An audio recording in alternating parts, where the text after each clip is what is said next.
Time for our ETF Spotlight, looking at the iShares Semiconductor ETF, up almost 25% year to date, despite supply crunches throughout the industry. One name in the group to watch is Broadcom, beating consensus with record revenues, but reporting slower sales growth than its peers. The stock up about 2%. For more on the quarter, we're joined by Piper Sandler's Harsh Kumar to run through it. Harsh, good to see you today.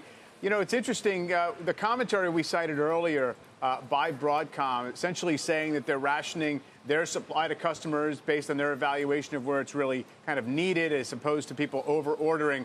How does that speak to just the environment in general and investors' perspectives on this group right now? I know you sort of were responding to some concerns from your clients about what ultimately the supply situation is going to bring. Yeah, hey, first of all, thank you for having me on the show. So I actually think Broadcom is doing something really smart and something really interesting. What they cited on the call was their backlog has swelled up to about 80% up year over year. However, they are trying to prevent a future problem of excess inventory in the channel. They did say that there are other companies that might be shipping too much into the channel. Look, at the end of the day, semiconductors are a cyclical industry. You know, we grow somewhere between 2 and 10%. 10% would be a very great year. We're on par with that upper end of the spectrum in the last year or so. And I think what everybody's concerned about, and I've never seen anything like this in the last 10 years, where the managements tell us that backlogs are the best they've ever been, while investors tell us that they are the most fearful they've ever been. And investors in particular are looking for an end to the cycle, probably the end of 2022. That's what we keep hearing from investors. So I think Broadcom is doing something really smart by limiting excess, put into the distribution channel to avoid later problems.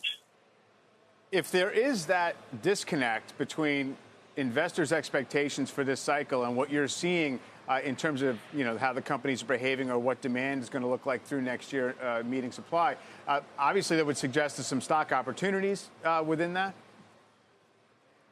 Absolutely, for certain. We certainly seem to believe that Broadcom is one of the best positioned large cap companies. We recently did a sort of a defensive analysis to see who would hold up the best should we run into a mild hiccup, if you will, in the economy. And Broadcom certainly came out on the top. Their software business is extremely sticky. Their infrastructure business is extremely sticky. They deal with the best of the best clients. The Apple business isn't going anywhere. I mean, that's extremely sticky. So the earnings power, their free cash flow, the revenue growth, in all those metrics, Broadcom came out at the top. Certainly, there'd be other opportunities in the semiconductor space as well when that eventually happens.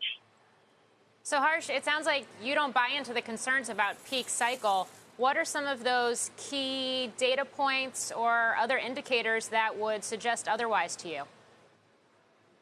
Sure.